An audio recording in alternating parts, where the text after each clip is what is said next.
wanted to talk about how to work on your skills as an artist while you're experiencing artist block. This is what I did to help me out.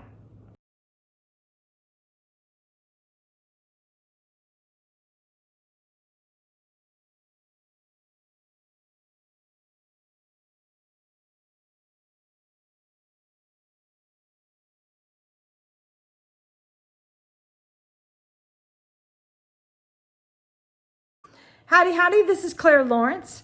So I found that while I had artist block, I had a hard time being creative. And going into the studio, you would stand there, or I would stand there, and you just kind of stare at your space for a while, or sit down at the table. It's like, okay, I know I want to do something. I want to draw something. And you're stuck. You just can't move. You're almost frozen in your tracks. Or maybe it's like you have a plan, you're gonna like, okay, I'm gonna work on flowers today. And I'm going to do a picture of flowers, and you're staring at the canvas and you can't move. Okay, well, I'll go through that, that's okay. If you're on, if you're on the mission to get over artist block, remember, first rule, don't give yourself a hard time. Second rule, go plan B. Or at least I'll instigate that as second rule for today.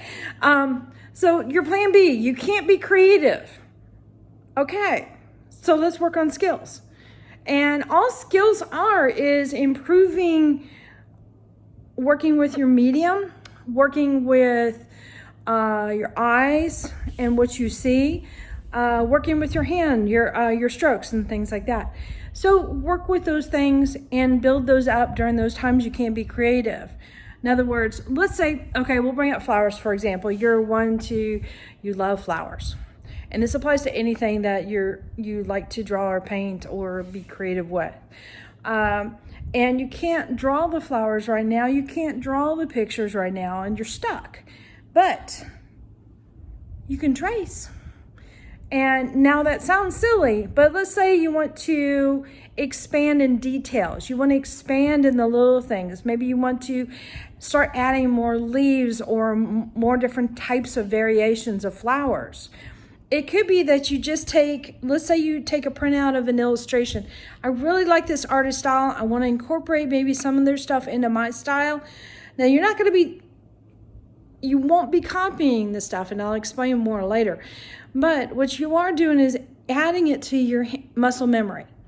So, all right, let's say you take a printout of a flower, and it could be two different ways, like an illustration or a photograph. You lay it down on your table, you put a piece of tracing paper over it. You got a stack of tracing paper because you're going to be going through it, and get a thick marker.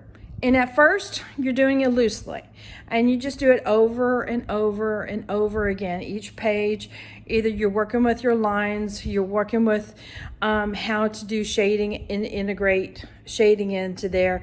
It could be working with, let's say the illustration, we'll bring that part in. And let's say this person adds a lot of like flourishes to her line drawings. It could be that she does a lot of, really tight, he or she, a lot of really tight cross-hatching in the shading, or working with just a way of that they do high contrast. Practice that, redraw it over and over and over again, put it to the side, draw the flower your way, add these little flourishes into there.